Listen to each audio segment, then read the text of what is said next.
안녕하세요. 전국의 수험생 여러분. 행정법 강사 서창규입니다. 자, 이번 강의는요, 이 경찰 행정법, 쉽게 말해서 행정법 과목이라는 걸 처음 배우는 수험생들을 위해서 만드는 특별 강의거든요. 아마 태어나서 아마 이 법학을 사실 접하기가 그렇게 쉽지 않을 수도 있고요. 또 접했다 하더라도 아마 체계적으로 공부할 수 있는 기회가 별로 없었을 거라고 믿습니다. 다시 강조하지만 이 강의는 이미 공부가 많이 진행된 수험생들을 위한 강의가 아니고요. 이 행정법을 처음 배우는 그런 수험생들을 위한 강의임을 재참 강조드립니다. 자, 기본적으로 오늘 강의의 구성은요. 일단 기본적으로 행정법 공부에 들어가기 전에 디딤돌이라고 할 수 있는 법학의 기본적인 내용을 먼저 여러분에게 숙지시켜 드릴 겁니다. 그걸 바탕으로 이제 행정법, 앞으로 본격적으로 여러분 경찰 행정법을 공부하는 데 있어서 가장 기본이 되는 전체적인 틀과 기본 개념, 체계, 이걸 설명을 드리게 될 테니까 오늘 강의를 제대로 숙지하신다면 아마 경찰 행정법 공부가 훨씬 더 쉽게 여러분에게 다가오게 될 겁니다. 쉽게 말해서 연착륙할 수 있는 좋은 계기가 될 거라고 믿습니다. 아시겠죠? 자, 그러면 기본적으로 오늘 강의의 전체 체계는 이렇게 잡아갈 겁니다. 제가 먼저 뭘 할 거냐면 첫 번째 기본적으로 행정법 공부에 있어서 행정법의 디딤돌을 제가 설명을 드릴 겁니다. 이 행정법의 디딤돌은 기본적으로 법의 기본을 제가 설명을 드릴 것이고요. 자, 이걸 발판 삼아서 그 다음 이제 두 번째 행정법 체계를 제가 잡아 드리게 될 겁니다. 이 행정법의 체계는요, 앞으로 본격적으로 여러분들이 경찰 행정법 공부할 때도 항상 이 부분을 옆에다 두고 공부하는 습관을 갖도록 하세요. 쉽게 말해서 여러분들이 건축을 한다면 건축 설계도에 해당하는 부분이니까 그걸 이해를 하시기 바랍니다. 아시겠죠? 그리고 이 행정법 디딤돌은 어떻게 구성할 거냐면요.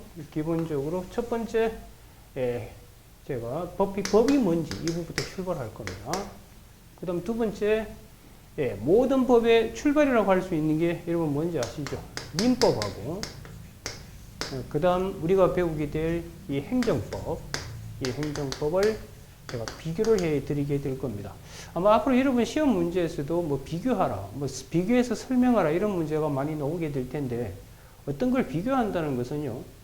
비교하기 전보다 비교함으로써 그 부분에 대한 실체가 훨씬 더 명확해지는 장점이 있거든요. 따라서 우리가 이 행정법을 이해하기 위해서는 민법을 이해하게 되면 물론 민법 공부 전체 하는 거 아니에요. 기본적인 몇 개만 하게 될 겁니다. 민법 공부 다 하고 나면 사실 사법시험 치르기 나요. 그래서 이 두 개 부분, 이 두 개를 비교를 함으로써 행정법의 꼬라지가 훨씬 더 선명하게 여러분에게 다가오게 될 겁니다. 이해되셨죠? 그런 다음에 이제 행정법의 체계 파트로 넘어가게 될 겁니다. 이렇게 연결이 될 거예요. 물론 이 행정법 체계 파트에서는 기본적으로 크게 세 가지 파트로 나눠서 구성하게 될 거예요. 뭐 조직, 작용, 구제. 지금 무슨 의미인지는 아직 와닿지 않을 겁니다. 그 세 파트를 나눠가지고 설명에 들어갈 겁니다. 이해하시겠죠? 자, 그러면 먼저 첫 번째 주제인 이 행정법의 디딤돌, 여기서부터 출발하도록 할 텐데, 여러분 자료 가지고 있을 거예요. 그죠? 그 첫 번째 행정법 디딤돌 해가지고 첫 번째 목차가 법이 뭔지에 대해서부터 아마 출발이 되고 있을 겁니다. 그 법의 어휘 파트 해가지고 첫 번째 법의 개념 해가지고 보시면 뭐 최소한의 규범이다 이런 말이 나와 있을 거예요. 그래서 먼저 첫 번째 법이 뭔지부터 설명을 좀 드릴게요. 법은 아시다시피 여러분 규범이죠. 룰이잖아요. 룰. 지키고 따라야 되는 건데 그런데 사실은 규범이라는 건요. 규범은 여러분 상식적으로 아시다시피 가장 무서운 규범이 법이죠. 법이 있고 그 다음 뭐 윤리 규범도 있고 그 다음 여러분 뭐 종교 규범도 있고 이런 게 있다는 걸 아마 알고 있을 거고요.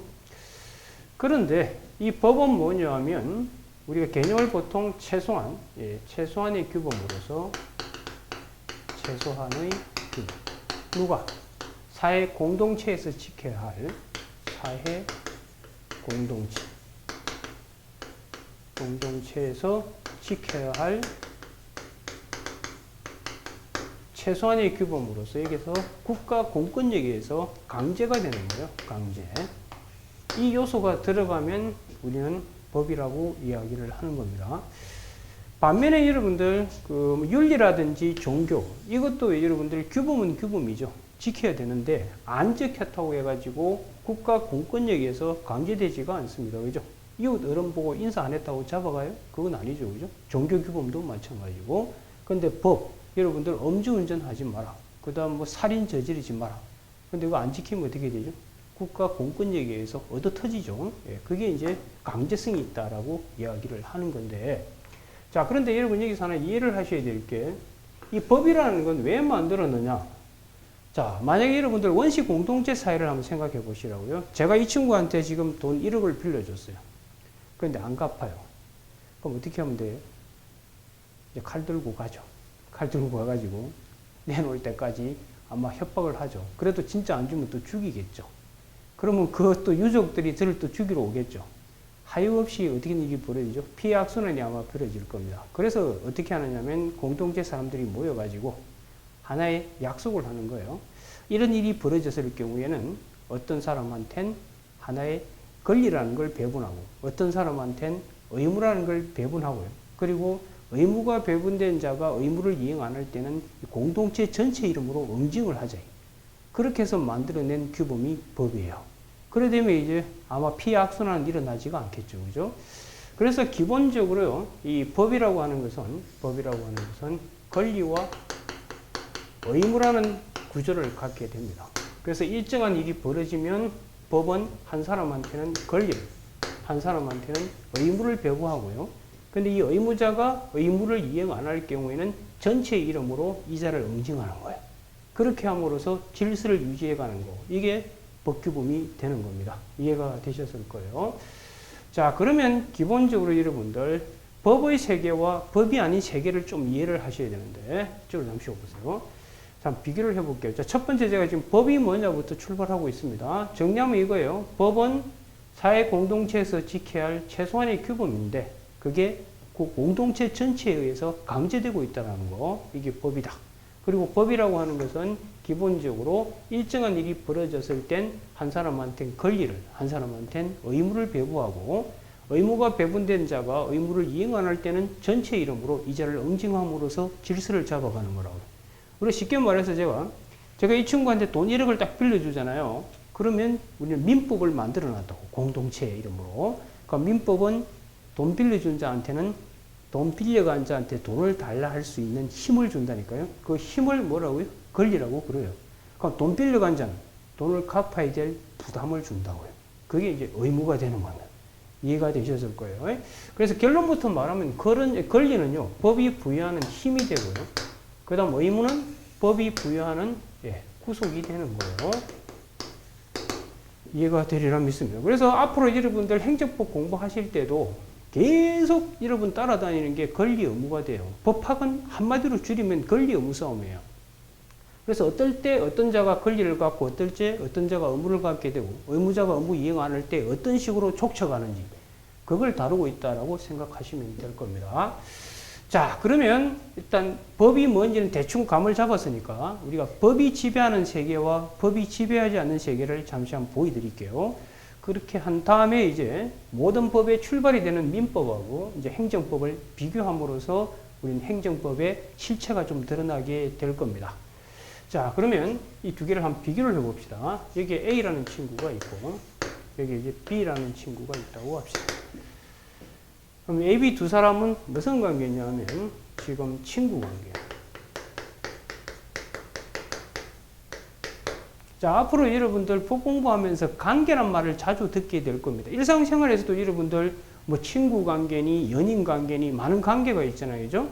근데 앞으로는 그런 관계보다는 법률 관계란 말을 자주 듣게 될 겁니다. 그럼 이게 관계가 되기 위해서는 최소한 몇 명이 존재해야 될까요, 여러분? 2명 이상이 존재해야 되겠죠. 이 관계에 등장하는 두 인물, 이 친구를 이제 앞으로 법학에서는 당사자라고 부르게 됩니다. 당사자라고 부르게 되는데, 그러면 이 관계를 연결하는 고리가 있겠죠. 친구 관계를 연결하는 매개체는 뭐겠어요? 우정이겠죠. 그죠? 연인 관계를 매개하는 고리는 여러분 상상에 맡기도록 하겠습니다. 무슨 말인지 이해되셨을 거예요. 그러면 여러분들, 우리는 그런 관계를 배우러 여기 온 건 아닐 겁니다. 자, 어쨌든 친구 관계요. 친구 관계인데 A가 B하고 둘이 두 사람 사이에 약속을 해요. 어떤 약속을 하느냐 하면, 오늘 오후 1시에 신림역에서 만나자는 약속을 해요. 신림역에서 만나자. 이런 약속을 했다고 가정합시다. 근데 A는 이 약속을 지킵니다. 근데 B는 지키지를 않았어요. 그럼 두 사람 사이에 여러분들 갈등이 생기겠죠.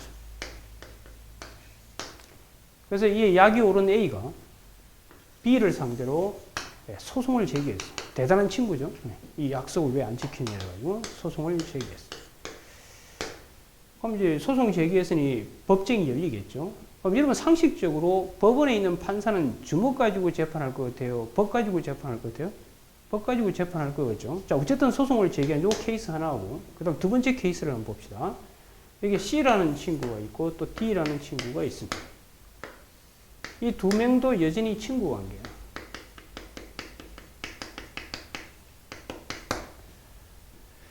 그런데 무슨 일이 벌어졌느냐 하면 D가 돈이 좀 궁했어요. 그래서 C한테 돈 1억을 빌려달라고 합니다.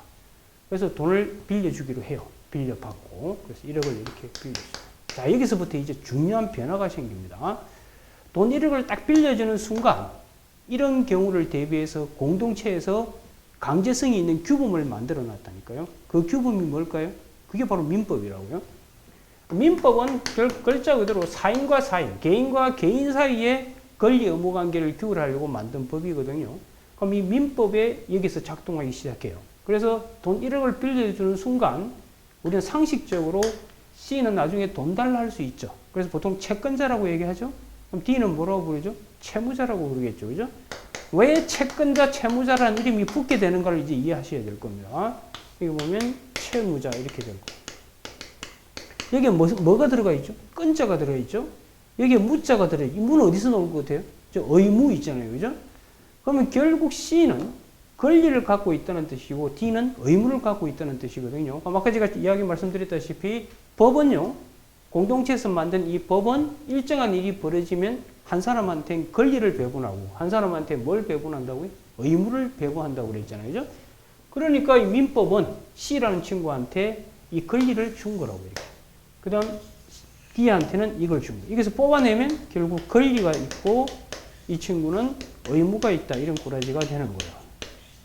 여기까지 이해되셨나요? 그러면 결국 보세요. 그럼 두 사람은요, 그동안은 우정으로 연결된 두 관계였지만 지금은 권리와 의무로 맺어지는 관계로 이렇게 바뀌어 버린다고요. 그래서 이 권리와 의무로 맺어져 있는 이 관계, 이걸 우리는 뭐라고 부르냐면 이걸 법률 관계다. 이렇게 부릅니다. 여기까지 이해되죠? 그러면 친구 관계였던 두 사람이 무슨 관계로 바뀌었죠? 법률 관계로 바뀌었잖아요. 법학에서 권리 의무로 맺어지는 관계 뺀 나머지 일체의 관계를 뭐라고 부르냐. 앞으로 그런 용어를 계속 쓰게 될 겁니다. 법률 관계가 아닌 일체의 나머지 관계, 뭐 친구 관계든 뭐든 간에 이런 건 다 그냥 사실관계다. 이렇게 부르는 거예요. 여기까지 이해되셨나요? 예, 좋습니다. 그럼 사실관계가 무슨 관계로 바뀌었죠? 지금 법률 관계로 바뀌는 계기를 마련한 게 뭐예요? 돈 1억 빌려주고 빌려받는 행위 때문에 빚었죠. 이걸 뭐라고 부르냐면 이걸 사실관계에서 법률관계로 바꾸는 이 행위를 법학에서 법률행위다. 이렇게 부르는 거예요. 앞으로 행정법 공부할 때 계속 활용하게 될 겁니다. 그럼 이 법률행위를 통해서 친구관계가 무슨 관계로 바뀌어버렸죠? 법률관계로 바뀌었어요. 그럼 법률관계가 된다는 것은 권리와 무슨 관계? 의무관계로 된다는 거고 법의 지배를 받는 관계가 된다. 이런 뜻입니다. 이 사안에서 만약에 D가 1억을 갚지를 않아요. 1억을 갚지를 않아요. 그러면 이건 갈등이 생기겠죠. 갈등 내지 분쟁이 생기겠죠. 그러니까 C가 이 친구를 상대로 소송을 제기하는 거죠. 그럼 이제 법정이 열리겠죠. 그래서 이제 법원의 판사는 뭐 가지고 재판한다고요? 주먹 가지고 재판하는 게 아니라 법 가지고 재판한다고. 그러면 이런 분쟁을 규율하려고 만들어 놓은 법이 있겠죠. 그 민법 가지고 이 사건을 해결한다고요. 그럼 민법에 보면 돈 빌려준 자에겐 돈 1억을, 돈 달라 할 수 있는 권리를, 빌려간 자한테는 돈 갚도록 하는 의무를 딱 배분해놨거든. 그러면 판사 앞에 가서 C는 열심히 뭐만 하면 돼요? 내가 돈 빌려줬다는 것을 뭐 하면? 입증을 하면 민법에 의해서 권리를 배분받는다고. 그럼 이 친구는 뭐가 되죠? 의무자가 되고. 그러면 판사는, 야, 너 뭐 돈 빌려간 거 맞네. 의무자 맞네. 왜 의무 이행 안 해? 국가의 힘을 통해서 C를 족친다고요. 그러면 C는 뭘 받죠? 돈을 받죠. 그렇게 하면서 평화가 달성이 되는 거예요. 그래서 이쪽에서 이쪽으로 돈이 가야 이게 이제 기본적으로 평화가 달성되고 균형이 맞춰지는 거라고. 이게 법의 기본입니다. 이해가 되셨을 거예요. 그래서 여기 보시면 알겠지만 이 세계, 여기서 소송을 제기하잖아요. 이거는요, 권리와 의무 관계가 아닌 단순한 친구 관계에서 빚어지는 문제잖아요. 그럼 이건 법으로 해결이 안 되죠. 이런 데 소송 제기하면 판사는 뭐라고 그러냐면 주먹으로 해결하라고. 재판 안 받아줘요. 그걸로 해결해요. 근데 이건 법으로 해결이 가능한 거예요. 여기까지 이해되셨죠? 그럼 정리합니다. 기본적으로요, 법의 세계와 법이 아닌 세계. 법이 아닌 세계는 우리 무슨 세계라고 부른다고? 사실의 세계 혹은 사실관계라고 그래요. 근데 법이 지배하는 관계는 우리는 법률관계라고 부릅니다. 앞으로 행정법 공부하실 때도 결국 주인공만 달라지, 여기에 등장하는 두 주인공만 바뀌는 것이지 이 기본 포맷은 그대로 유지가 되는 거예요. 결론부터 말씀드리면 민법에서는 바로 개인과 개인이 문제가 되지만 행정법은요, 국가하고 국민이 싸우는 겁니다. 국가와 국민 사이에 권리와 의무를 놓고 싸우는 거예요. 쉽게 말하면 여러분들, 국가가 여러분에게 세금 1억을 부과한다고 해볼게요. 그러면 여러분들은 세금을 납부해야 될 뭐가 있는 거죠? 의무가 있고, 국가는 거두고 갈 수 있는 권리가 있는데, 그런데 만약 여러분이 세금 납부하지 않는다. 그러면 이제 행정법에 의해서 얻어 터지게 될 거예요. 아시겠어요? 그걸 이제 좀 이따 비교를 해 드리게 될 거예요. 자, 여기서 이제 하나 이해를 하셔야 될 게, 요 민법이 있죠? 요 민법 공부하러 온 건 아니고요. 제가 지금 뭘 공부할 거라고요? 행정법 공부를 하게 될 텐데, 이 민법의 기본 꼬라지하고 우리가 배우게 될 행정법의 기본 꼬라지가 어떤 차이가 있는가를 규명하기 위해서 여기까지 온 거예요. 자, 여기까지 온 걸 정리해보면 기본적으로 법이라고 하는 것은 사회 공동체가 유지되기 위해서 최소한 지켜야 될 규범인데, 이게 국가의 공권력에 의해서 그 준수가 강제되고 있는 거, 그걸 법규범이라고 그래요. 그런데 이 법이라고 하는 놈은요, 그런 질서 유지를 위해서 어떤 기본적인 메커니즘을 갖추고 있다고요? 일정한 일이 벌어지면 한 친구에겐 권리를, 딴 친구에겐 의무를 배분함으로써 그 권리 의무 관계에서 의무자가 이행을 안 할 경우에 공동체 전체 이름으로 응징함으로써 질서를 유지하고 있는 장치가 다름 아닌 법이라는 걸 이해를 하셔야 됩니다. 아시겠죠? 그래서 이 두 관계를 제가 비교를 해드렸던 것은 법률 관계와 사실 관계가 어떤 차이가 있고 어떤 메커니즘을 따라서 이렇게 흘러가는지를 보여드리기 위해서 그런 거예요. 그럼 이걸 발판 삼아서 이제 민법의 속성을 제가 도출해 드릴 거고요. 그 속성하고 우리가 배우게 될 행정법이 어떤 차이가 있는가를 알게 되면 행정법의 많은 특징들이 좀 더 쉽게 다가오게 될 겁니다. 자, 그러면